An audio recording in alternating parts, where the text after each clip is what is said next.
All right, so we're a little after 10, so let's get this going, and we'll just kind of give updates. Again, this is being recorded, so we can disseminate it throughout platforms as well. So if people have questions or wanted to see what was discussed, we can give that as an update.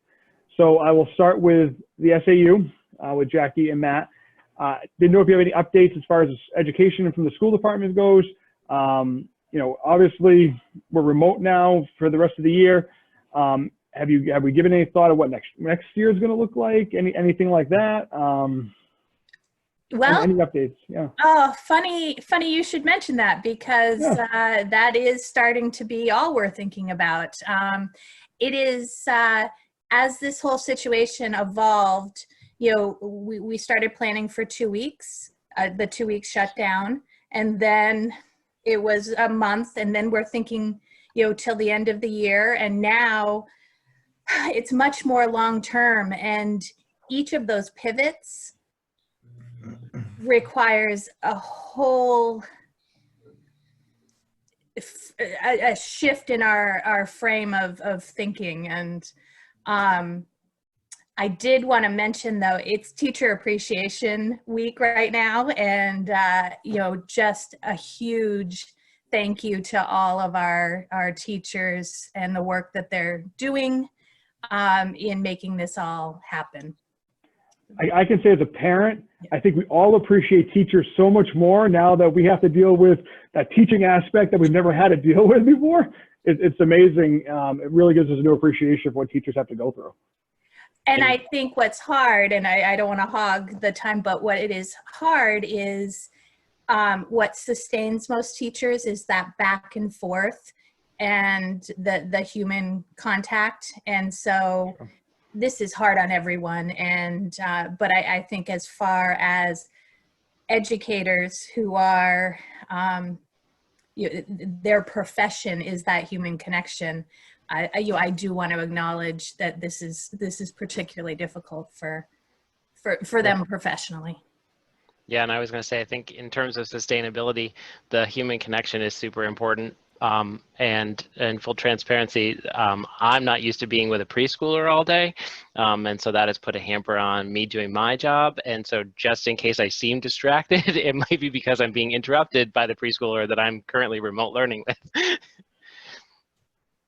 In terms of your question about next year, it is all on our minds. And one of the things I think that's really interesting, and I was talking to somebody about it yesterday, is that next year is September. And in terms of the pivots that we've made so far, it was March 16th or 13th, and then it was the end of March, and then it was May 4th, right? So when we're talking about what does September look like, or to Wayne's point about graduation, hopefully we'll be able to have graduation in October, says Wayne, right? That those are really in the distance from now, right? In terms of time and pivots. And I think I was saying to a parent about some of those traditions, and that we have to find ways to think about things on a spectrum and recognize that those ceremonies like graduation or promotion are important because they're a recognition of the individual's achievement, and they're special for those people and for their communities. And so we have to find a way to deal with the individual specialness right now and be thinking about what's the long distance piece, right? How do we plan for October or whenever things happen or could happen? And I think planning for both those things allows us to, no matter what the next pivot is or when it comes, be able to respond based on a spectrum of planning, right? As opposed to planning one thing for next week when, you know, May 4th, when everything's going to go back to normal, and then it doesn't, right? So that's kind of the perspective we're taking right now. Great. And I want to thank NEC for joining us. Do we have any updates from the college as far as how things are going with you guys? Oh, hold on, you're muted, Wayne. First crack at that? There we go.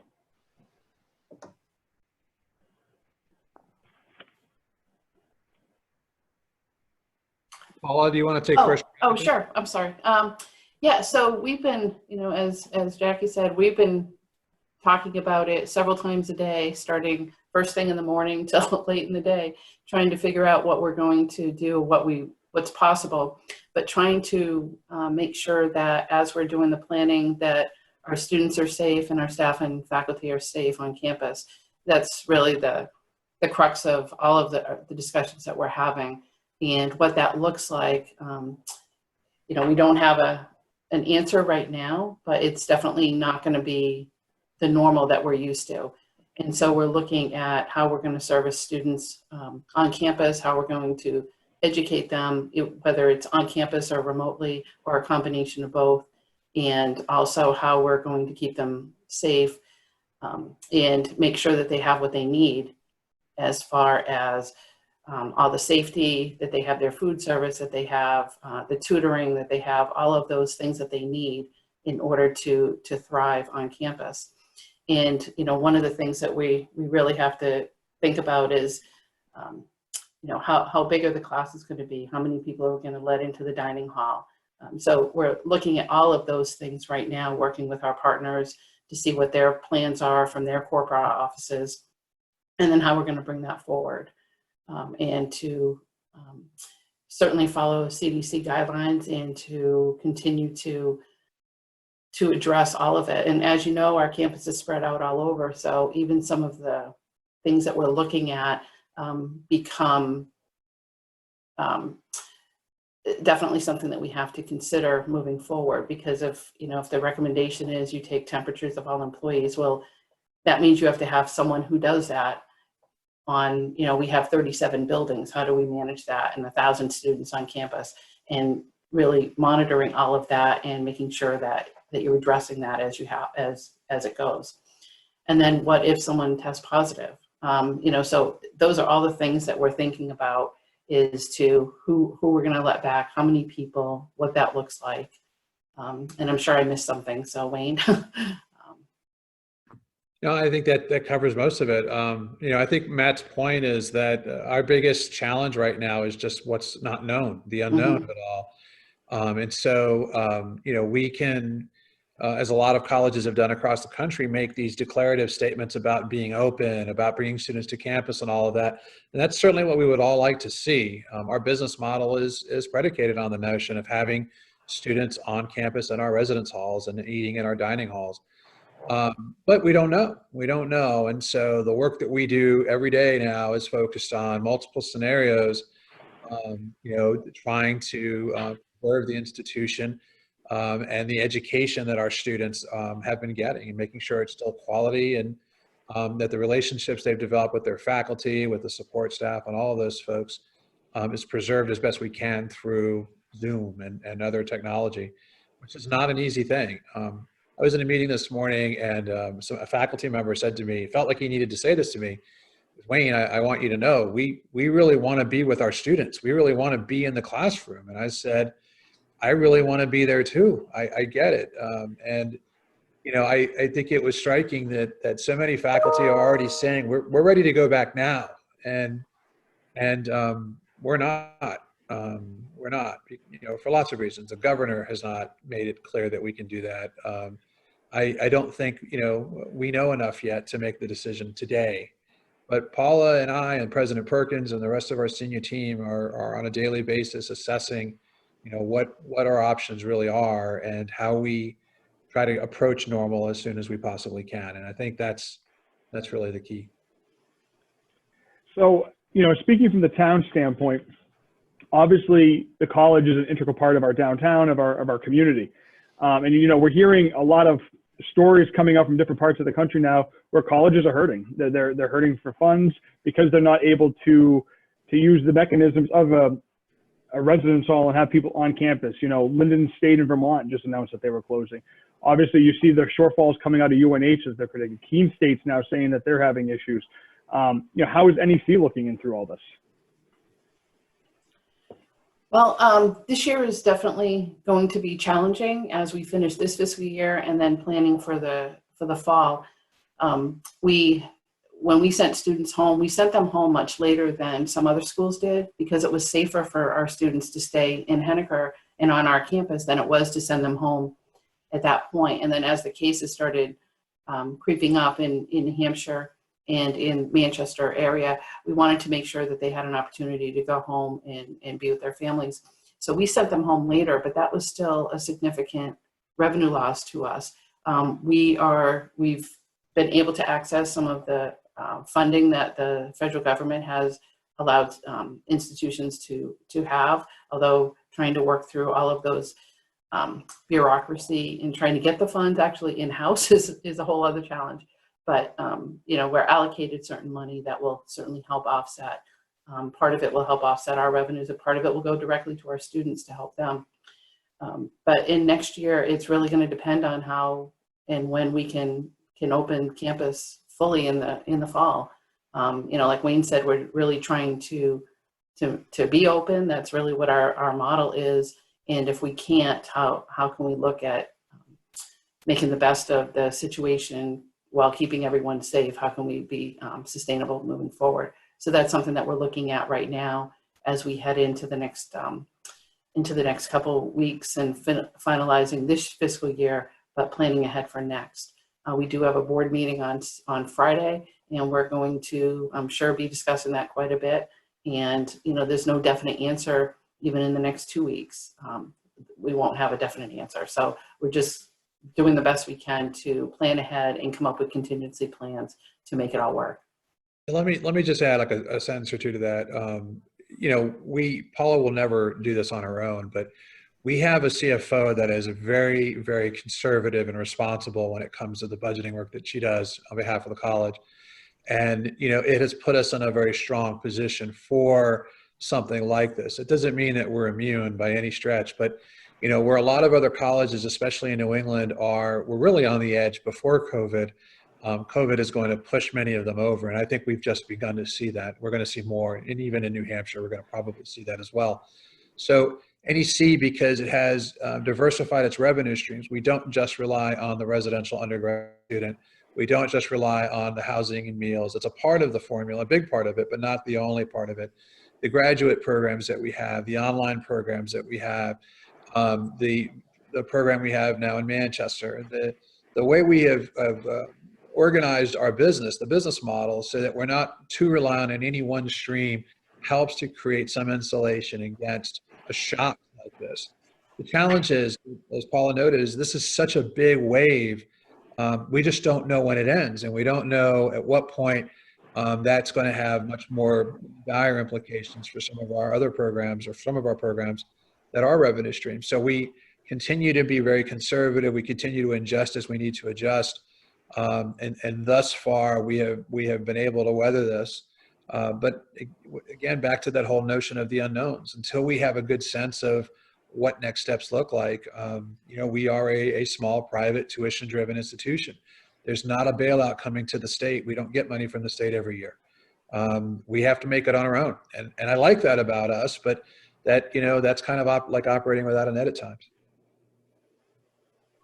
Great. Any questions from anybody out there? Like to address anybody?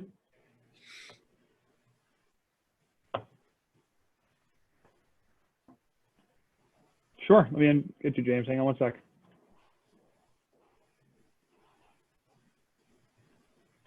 There we go. You should be all set. Thank you.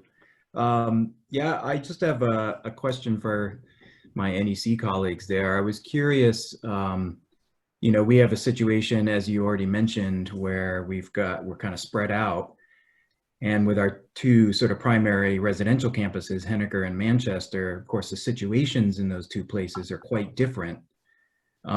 So how does that affect your thinking moving forward? In other words, when you're thinking about opening campus, obviously here we're at a Henniker town hall meeting, but how does the Manchester campus play into all this, and what's your thinking with that? You want to go first, Paula? I think that in some ways, Manchester has almost an easier option. There's limited buildings, and there's in many of the buildings, there's one entrance in that's open and you get in by key card. So I think in some ways that the undergraduate population is easier to manage going in. And there's the situation in Manchester for residents with how the rooms are set up in the bathrooms and the number of students in each area makes it almost a little bit easier than it does in Henniker.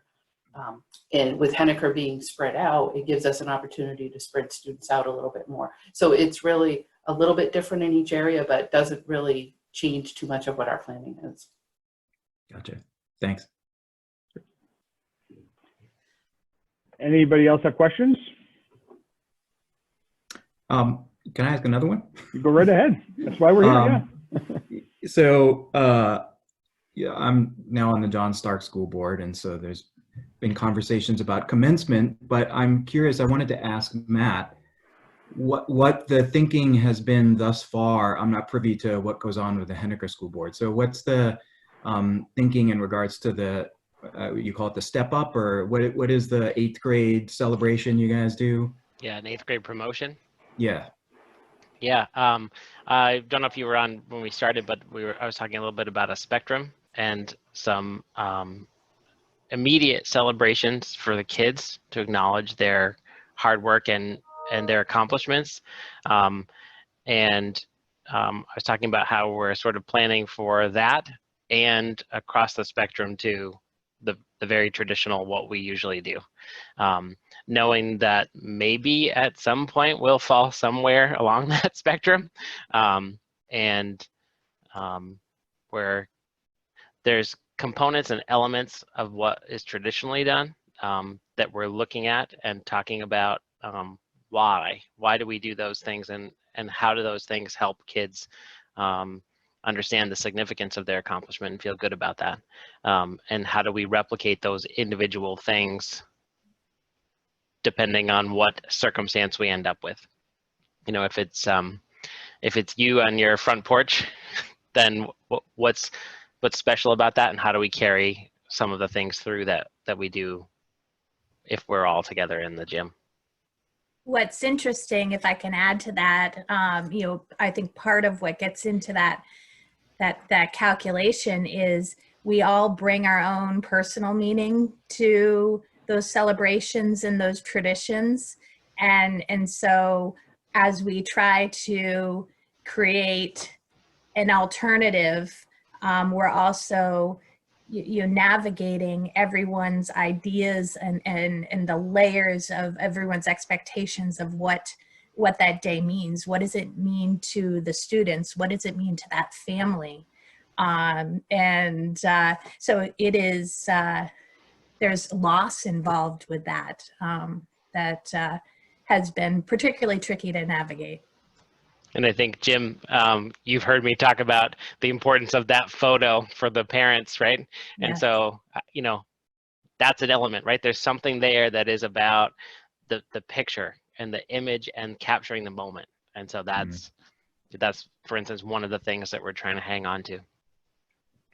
Thank you. You're welcome. Anybody else have any questions?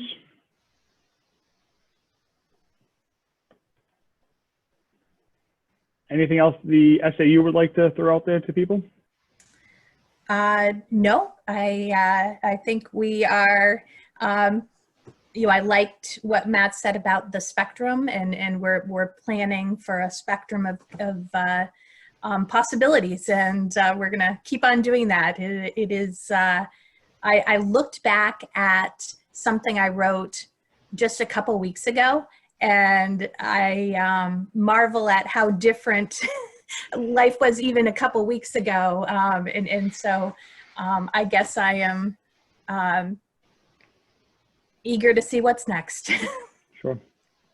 Matt, anything you want to add? In the immediate future at 3 p.m., we're having a popsicle parade, personal item pickup. So after everybody left on the 16th, we cleaned out cubbies and desks. And so things have been bagged and in the gym waiting, you know, so we could clean classrooms and waiting for kids. So now that we know we're out through June, we're sending that stuff home today. So people will come through it with a drive-through, and we'll grab their bags for them and put them in their cars. And everybody who comes gets a popsicle. So. There you go. Can never go wrong with getting food out to get people to come to things, you know? I know, right? NEC, do you have anything in closing you'd like to comment, add, throw out there to people?